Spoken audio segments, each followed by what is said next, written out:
ang double murder case noong Hulyo ng taong 1991.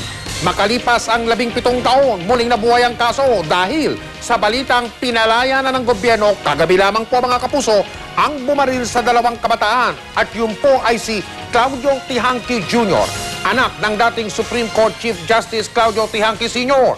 Eksklusibong nakuna ng GMA News si Tihanki na hanggang kaninang hapon ay nasa loob pa rin ng Bilibid sa Muntinlupa. Nakatutok po doon live sa ngayon si Joseph Morong. Joseph! Mike, sa mga oras na ito nga ay nasa loob pa ng Ina ng Awa Chapel itong si convicted murderer Claudio Tihanki Jr.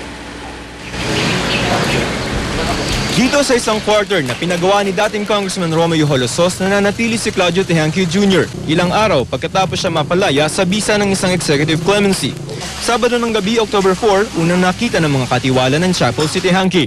Palabas-labas daw ito at itong Lunes, sinundo siya makatanghali ng isang nagpakilalang kapatid. Hapon na nang bumalik si Tihanki sa kanyang kwarto. Sinubukan naming katukin si Tihanki. Po. Sumulat din kami para humingi ng panayam. Pero walang naging tugon si Tihanki. Hapon, may bumisitang dalawang estudyanteng babae.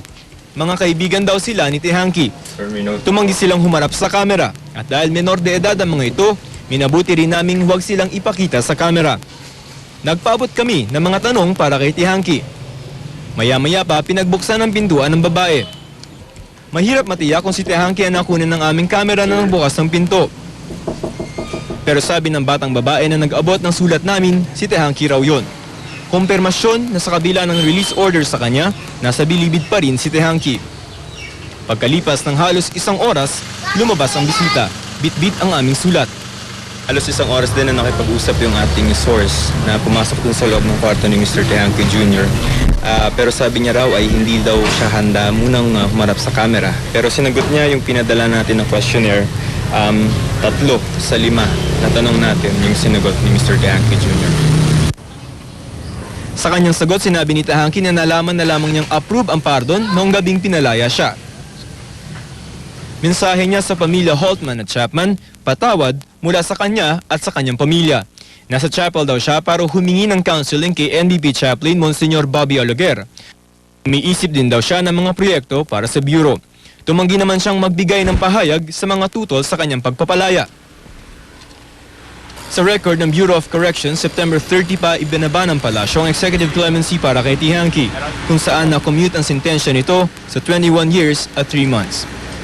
We did what we can give to the prisoners. So in general, regardless whether this is Tihanki or some other prisoners.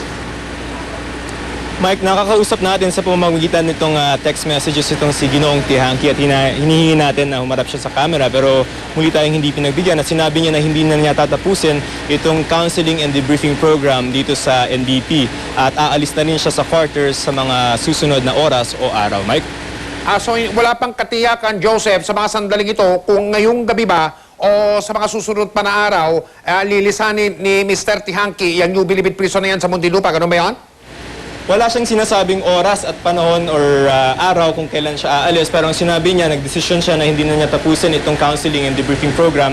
Kaya nga siya nandito para doon. Pero hindi na daw niya yung tatapusin at aalis na siya mula dyan sa kanyang tinutuluyan sa mga oras na ito, Mike. Meron bang mga kamag-anak si Mr. Tihanki na nakikita niyo dyan, Joseph, ngayon dyan sa New Bilibid Prison? Maghapon nating binantayan to mula alas 9 hanggang ngayong mga oras na to. Wala tayong nakitang mga kamag-anak. Pero kahapon daw, yun sa mga katiwala, ay bumisita itong nanay nitong si Ginoong Tihanki Jr. at dinalan siya ng mga pagkain, Mike. Okay, Joseph, excuse me po, antabayanan na lang natin, Joseph, yung mga kaganapan dyan at kung may magaganap, lalo na yung paglabas ni Mr. Tihanki sa New Bilibid Prison, babalikan ka namin. Maraming salamat, Joseph Morong live mula sa New Bilibid Prison sa may Muntinlupa.